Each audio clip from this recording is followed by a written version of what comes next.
Ei pessoal, tudo bem? Eu sou Anneli Soares e hoje eu vim aqui conversar com vocês sobre o livro Diná Fantástica, Contos de Ficção Científica Reunidos, uma coletânea de 2 livros da Diná Silveira de Queiroz, que a editora Instante publicou o ano passado, que reúne o livro Eles Herdarão a Terra e Comba Malina. Então bora comigo pro vídeo de hoje. Bem, pessoal, então vamos lá falar sobre este livro de contos da grande Diná Silveira de Queiroz. Se você está aqui comigo há mais tempo, sabe que a Diná é uma das minhas escritoras prediletas da vida e, felizmente, a editora Instante está recuperando a obra tão importante, tão relevante da Diná, para que a gente possa ter contato, conhecer, se já não conhecia anteriormente. A Diná Silveira de Queiroz foi a segunda mulher brasileira a ocupar a Academia Brasileira de Letras. É uma escritora, portanto, que tem uma obra que a gente precisa conhecer. Eu acho que é bom a gente conhecer, porque ela foi muito prolífera e muito diversa. E digo mais, a Diná é uma escritora que esteve à frente do seu tempo, entre aspas, realizando fantásticas produções, né, em torno de diferentes gêneros. Para você que ficou curioso, conheça mais de Diná Silveira de Queiroz nos vídeos que eu tenho dos 3 romances que eu já li dela. Os romances são Floradas na Serra, A Muralha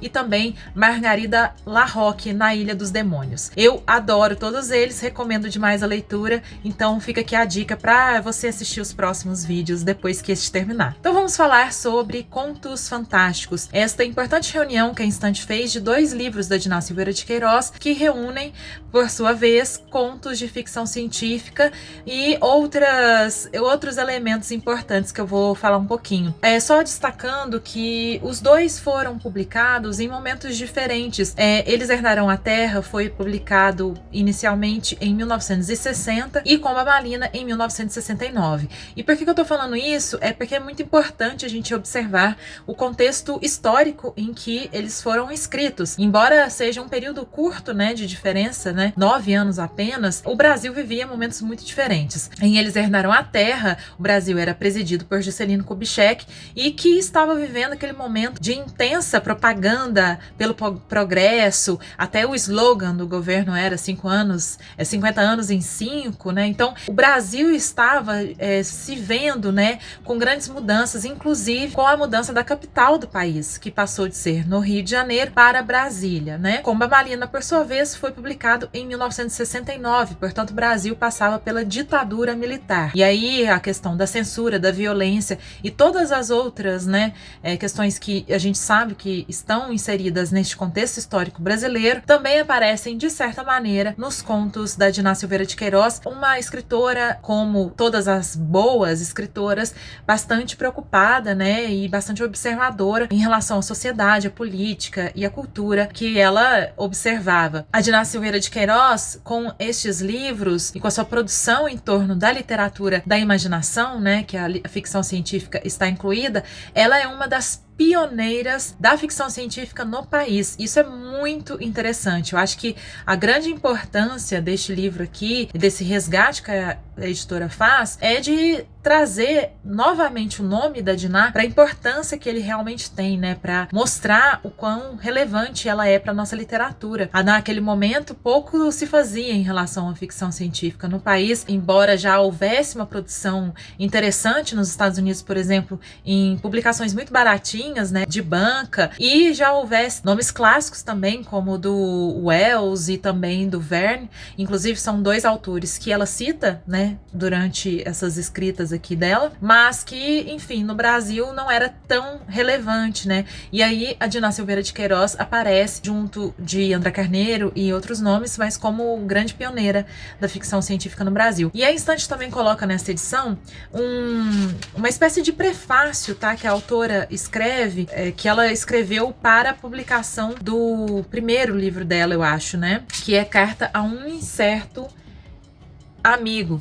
E aqui nesta carta é importante, assim, porque a Diná, ela já se coloca, né, como uma artista, como uma escritora que experimenta um gênero que talvez não seja, né, de tanta intimidade ao seu público. Ela até pede desculpas por brincar, né, e por se deixar levar por esta literatura de antecipação, como ela mesma diz, e que é muito acertada, né, esta ideia que ela faz da ficção científica, que antecipa problemáticas ou dinâmicas futuras, né, da sociedade, do mundo, com essas histórias especuladoras, né. Para mim, o mais bonito da ficção científica é de transportar coisas muito nossas e um olhar do autor diante essa sociedade, diante o seu tempo, para outros contextos. E aí coloca, né, a ciência, viagem no tempo, ou sei lá, a tecnologia. E aí vai trabalhando dentro deste outro universo tudo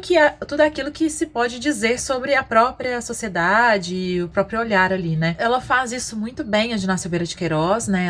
Uma literatura que tem elementos para se configurar dentro desta ficção científica, né, conforme entendido. E ela vai além disso, né, claro, ela, principalmente no primeiro livro, aí ela viaja mais em questões da sociedade, do feminino. Eu gosto muito. É exatamente assim, por isso que eu admiro tanto a Diná, porque ela já colocava essas personagens femininas muito fortes e questões, né, do cotidiano da mulher na sociedade, na sua literatura. Não é diferente nos outros livros, nos romances dela, e também tem um erotismo, sabe, muito forte aqui nos livros dela, esse erotismo relacionado à questão feminina, esse desejo feminino e de uma oposição, né, da mulher numa sociedade tecnológica ou diferente, em outro momento ou em outros planetas, mas essa oposição da mulher, né, com o homem, nesse papel, assim, da mulher como esse outro, né, que a Simone de Beauvoir fala. Então, por exemplo, tem uma personagem aqui de um dos contos que ela, de certa maneira, seduz os robôs, né, a inteligência artificial que o namorado produz. Tem outra, a Tuda, né, que é uma personagem muito interessante, que ela não é exatamente a voz do conto, ela é uma protagonista, mas ela até é colocada um pouco de maneira secundária, mas ela acaba tomando, né, o protagonismo, né, de maneira indireta do conto, por ser esta voz que consegue conectar dois mundos, né? Isso eu acho muito bonito. Ela conecta metaforicamente, né, a humanidade com seres que são de outro planeta, que chegam no mundo e que tem contato com ela e o irmão, e é transportada para este outro mundo. Então, exemplos aqui, sabe, só para vocês entenderem. Então, tem as revoluções tecnológicas, inclusive tem muito, assim, eu acho que uma angústia da autora, talvez colocada aqui, em relação às mudanças que ela estava observando no momento dela, como, por exemplo, da mudança de capital. E aí tem um conto em que ela, né, a gente começa a acompanhar o conto numa Copacabana toda largada, acabada, uma espécie de ruína de Copacabana, e as pessoas saíram dali e foram morar em outro planeta e tal. E isso tem muita relação com a própria história do momento, né? Por isso que é interessante essa possibilidade, né, de mudança muito radical, as preocupações que havia na época, né, de o Rio de Janeiro deixar de ter a força, a importância que ele tinha até então. Para além de histórias futurísticas, existe uma preocupação política também muito forte, né? De intensas vivências políticas.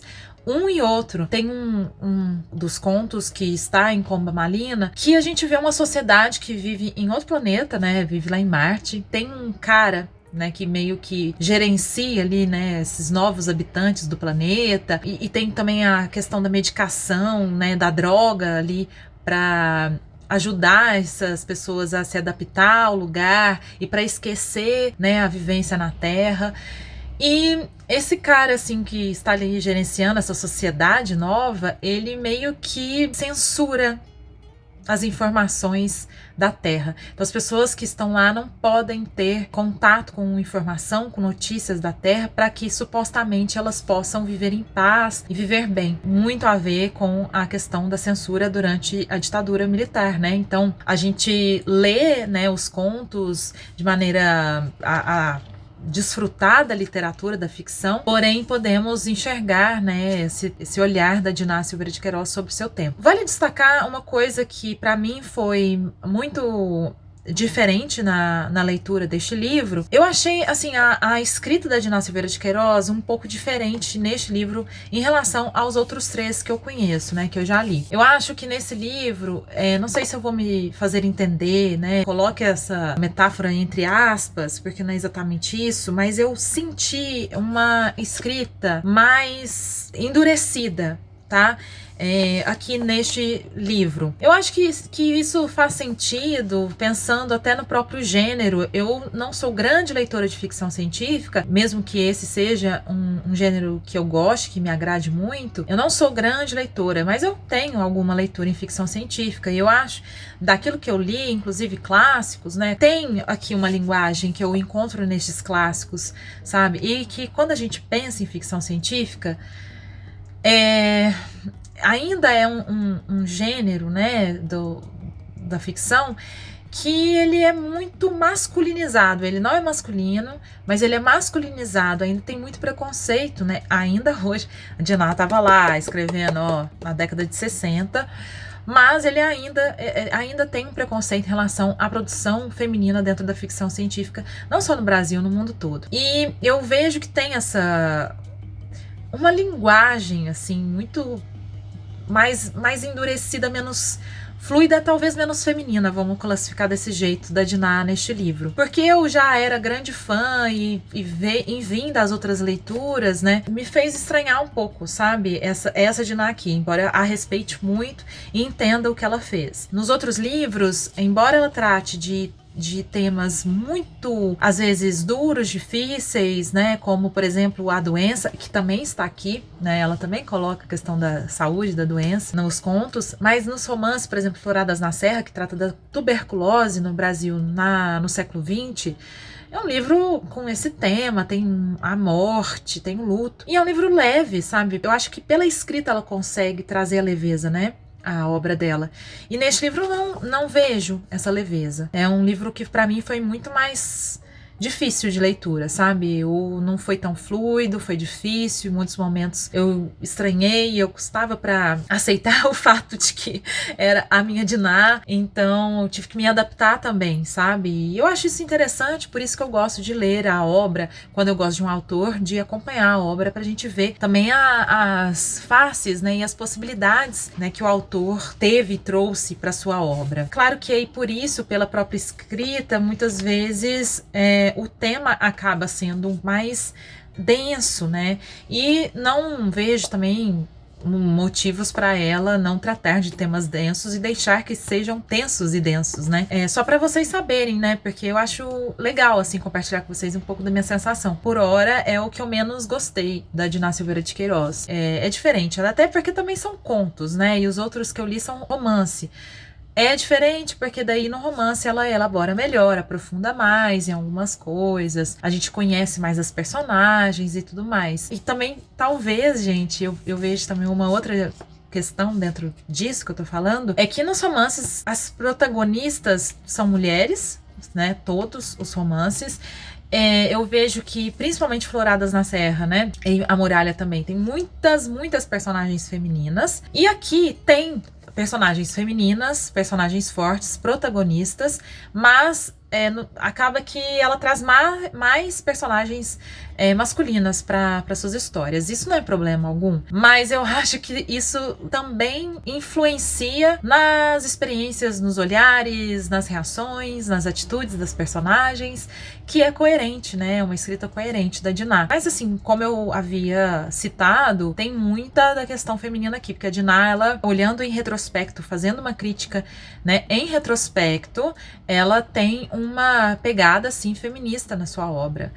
Mesmo que ela não tenha sido feminista ou se falado feminista, nem nada do tipo, mas sim, hoje a gente pode ver que o próprio olhar dela, a maneira como ela escreve, como ela se coloca, como ela põe as personagens, a construção das personagens, os diálogos, a importância da mulher, das personagens mulheres aqui na sua literatura, dentro do contexto. Então, tudo isso a gente percebe como ela foi forte nesse sentido de colocar a mulher na literatura. Agora, um grande destaque desta edição que eu quero deixar deixar, né, é que temos aqui o prefácio, deixa eu pegar aqui, da Rita Lenira de Freitas Bittencourt, que ela é professora de Teoria da Literatura e de Literatura Comparada na Universidade Federal do Rio Grande do Sul e é autora do artigo de Inácio Silveira de Queiroz Na Máquina do Tempo, que foi publicado na coletânea Entre Livros e Discursos, a trajetória das mulheres na Academia Brasileira de Letras, e também foi organizadora do livro de ensaios A Ficção Científica de Inácio Silveira de Queiroz, Leituras e Perspectivas Teóricas. Gente, e esse prefácio é muito importante para a gente entender toda essa contextualização, um pouco do que eu falei aqui também, como que as mudanças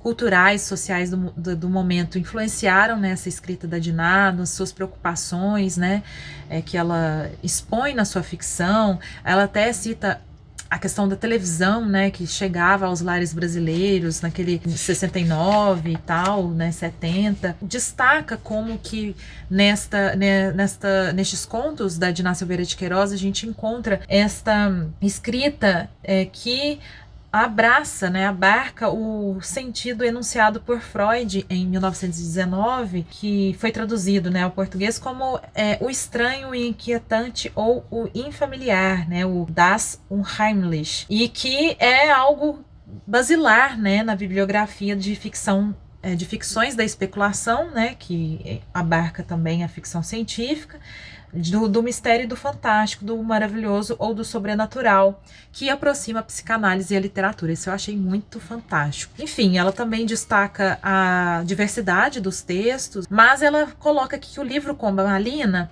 é uma composição por semelhança, né, que se perde em diversidade em relação ao Eles Herdaram a Terra, eliminando a flutuação poético-temática da produção deste primeiro livro, mas em contrapartida ele ganha em focalização e em coerência, né? Ela diz sobre essa conversa, né, entre um conto e outro, que é uma questão muito, né, importante de livros de conto, né?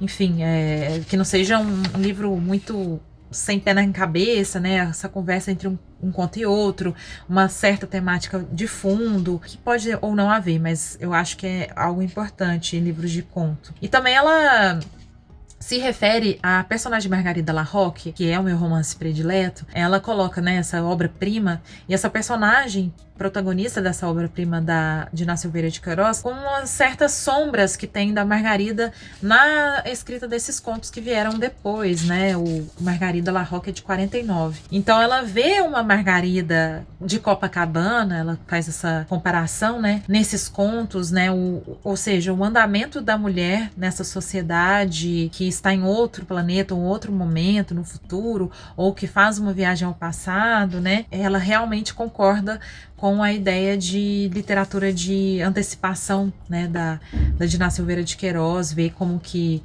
conversa não só com aquele tempo, mas também com o nosso. É um prefácio muito denso também, tá?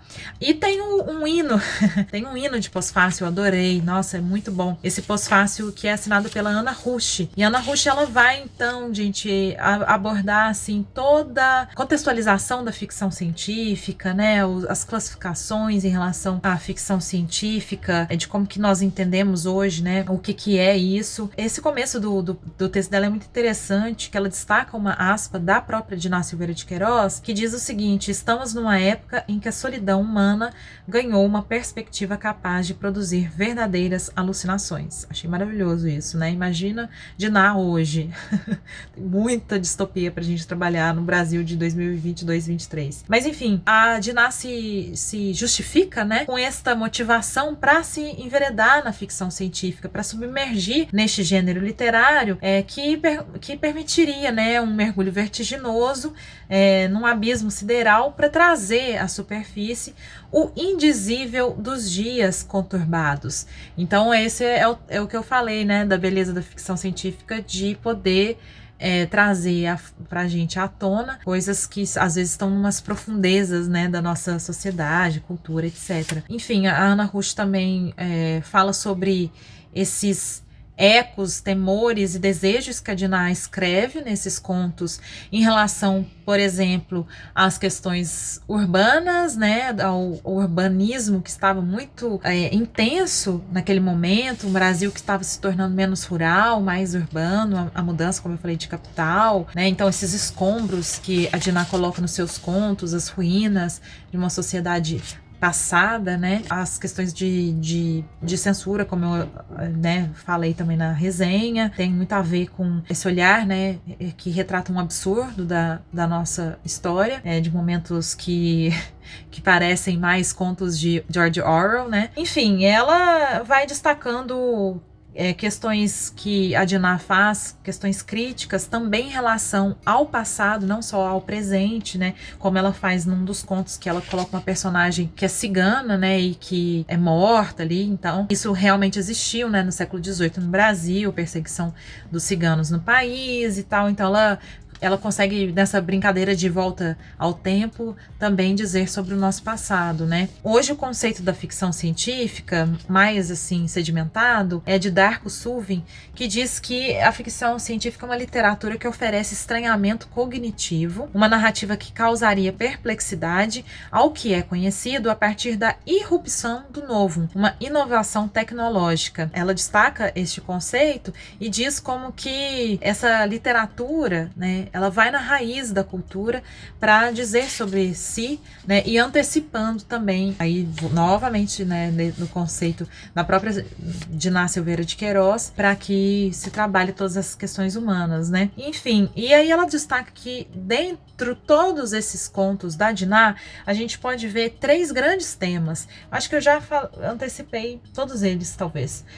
Que são o poder, e principalmente a falta de poder, porque aí fica, né, nessa oposição do poder ou a falta dele, das personagens, principalmente em relação às mulheres, né, as mulheres dos contos, também a presença do erotismo, como eu falei para vocês, a tecnologia, claro, né, a Dinah repete alguns autores de ficção científica latino-americanos, que há uma certa desconfiança em relação à tecnologia, né, então isso é um pouco diferente da literatura estadunidense ou inglesa que é produzida na ficção científica. Ela coloca, como eu já também destaquei, que é assim muito claro aqui, uma perspectiva bastante feminista da Dinah Silveira de Queiroz, mesmo naquele momento, né, colocando personagens que debatem, que questionam, que enfrentam situações e uma sociedade estruturalmente machista, né? Bom, gente, é isso, falei bastante, eu espero que vocês tenham gostado. Essa é uma análise assim sobre a minha leitura, né? Eu não, ao contrário do que eu já fiz algumas vezes com livros de contos, eu não vou ficar aqui dizendo conto a conto, o que é, enfim, eu quis fazer realmente uma análise geral, tá? Então, espero que vocês tenham gostado, me contem aí o que vocês acharam, se vocês gostam de ficção científica, se têm o costume de ler, e, por favor, para finalizar, eu peço aquele joinha que é tão importante para mim, e quem sabe vocês compartilham este vídeo e o canal com amigos pra gente chegar a mais pessoas em 2023. Então é isso, gente, vejo vocês no próximo vídeo, um beijo grande e até!